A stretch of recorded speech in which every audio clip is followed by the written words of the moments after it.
Halo guys, kembali lagi dengan akun ini. Jangan lupa like, comment, and subscribe akun ini, yaitu Dimas Reja 1112. Untuk video kali ini, saya akan membahas tentang masalah penelitian. Masalah bersama yaitu sampah.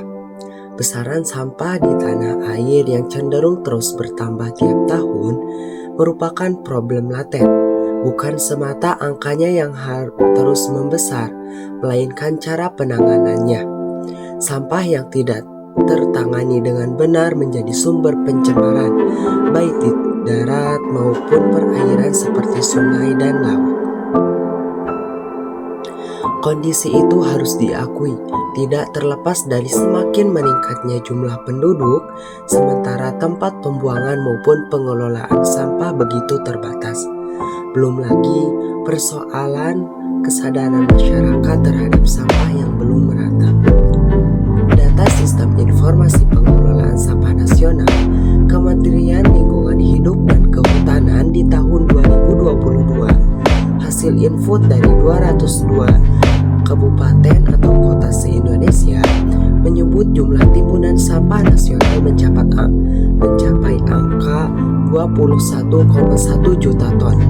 Dari total produksi sampah nasional tersebut, demikian dilansir situs resmi Kementerian LHK, sebanyak 65,71% atau sekitar 13,9 juta ton dapat terkelola, sedangkan sisanya 34,29% atau 7,2 juta ton belum terkelola dengan baik. Selanjutnya, lembaga swasta Nomor Indonesia menyebutkan dari jumlah total sampah nasional per tahun, sampah plastik menguasai 5% atau 3,2 juta ton dari total sampah.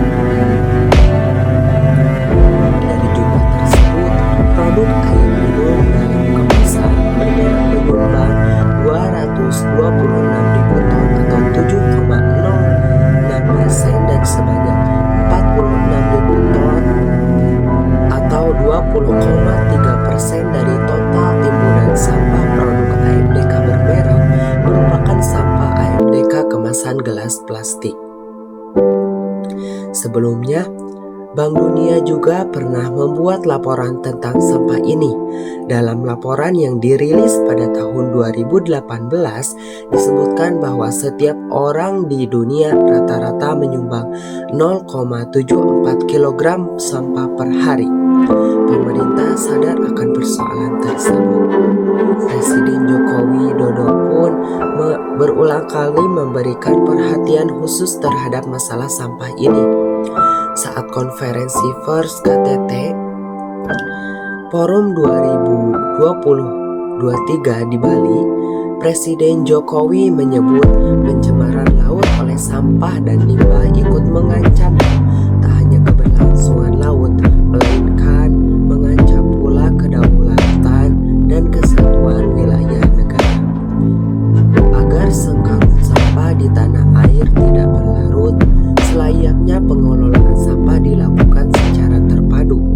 Langkah awal untuk dilakukan Kementerian LHK dengan cara melarang open dumping.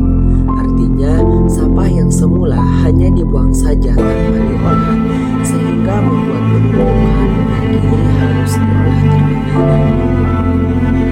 Larangan itu berlaku seiring dengan terbitnya Undang-Undang Pengelolaan Sampah tahun 2008. Sejak itu, pengelolaan sampah di tempat pembuangan sampah terpadu didorong untuk kreatif.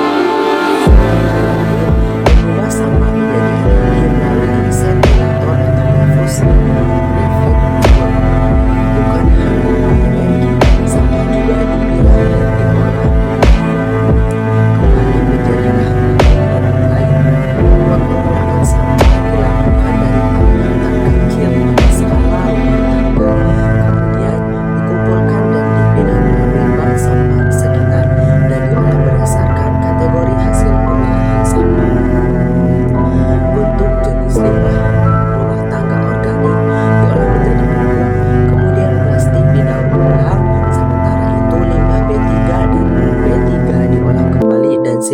diletakkan pada TPU atau dijadikan bahan bakar pada shelter pengolahan sampah menjadi energi listrik.